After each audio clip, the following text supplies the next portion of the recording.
Hi everyone, today I'll be showing you a 2021 early game guide for beginners that are starting to play Epic 7. I'll be giving you some useful tips for you to have a pretty decent start to progress more efficiently. So I'll mainly talk about rerolling, the characters you should play, what you should do daily, and some extra tips. Just want to give a quick disclaimer that if you go see other early game guides, they could be similar to this one, but this one is just an updated version.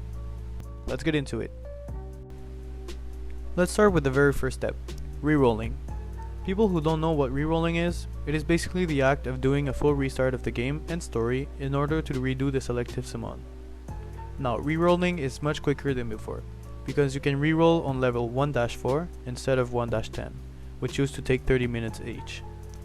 I recommend to reroll to really have the best pick possible, which means having the best characters in the long run, which also goes to my second point. The characters that we are looking for are Sigrid, Vildred, and Crow.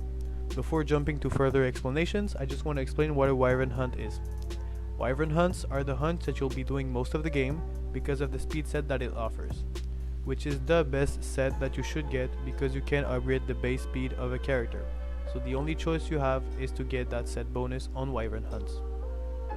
Having one of these characters are truly gonna make the difference. Now to briefly explain them, Sigrid is a great debuffer that makes insane damage, that will greatly help you during wyvern hunts. Vildred is the second best farmer in the game, his dark counterpart being the first, which is great because farming is one of the main points in the game. Finally we have Crow, which is an outstanding tank with damage that makes also a huge difference when doing PvP in arena, which are the characters that you should look to have during the selective summons. The most important tip that I'm going to give you here is to not take the characters that looks cool for you, because it's going to lead you on thinking they are strong, which is often not the case. An important fact to know is that you can only summon a 5-star artifact or character per pull. So if you see Sigrid or Vildred during your summons, pick them because they are good enough alone, but always try to have good side characters with them as well.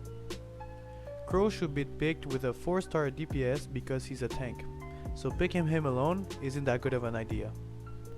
Let's talk now for the characters you should be using along your main 5-star character.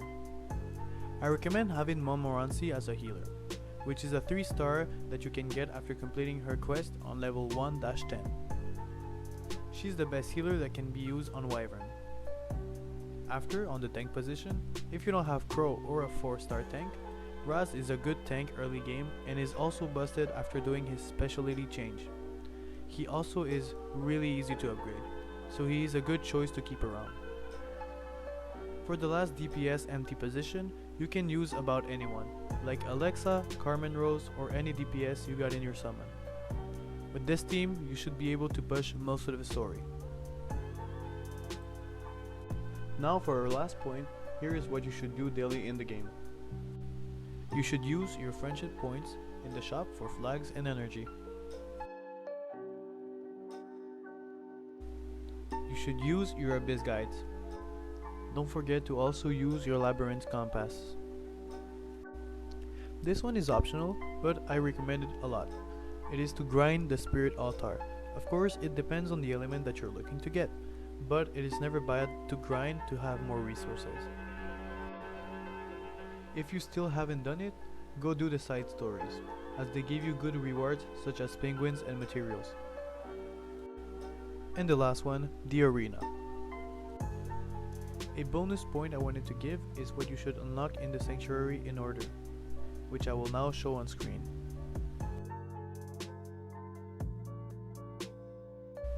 Anyway guys, this is the end of the video, so thank you very much for watching. As you know, this is a new channel I'm starting, so if you have any feedback on anything you wish to see progress on, don't hesitate and tell me in the comments. Thank you very much and see you next time.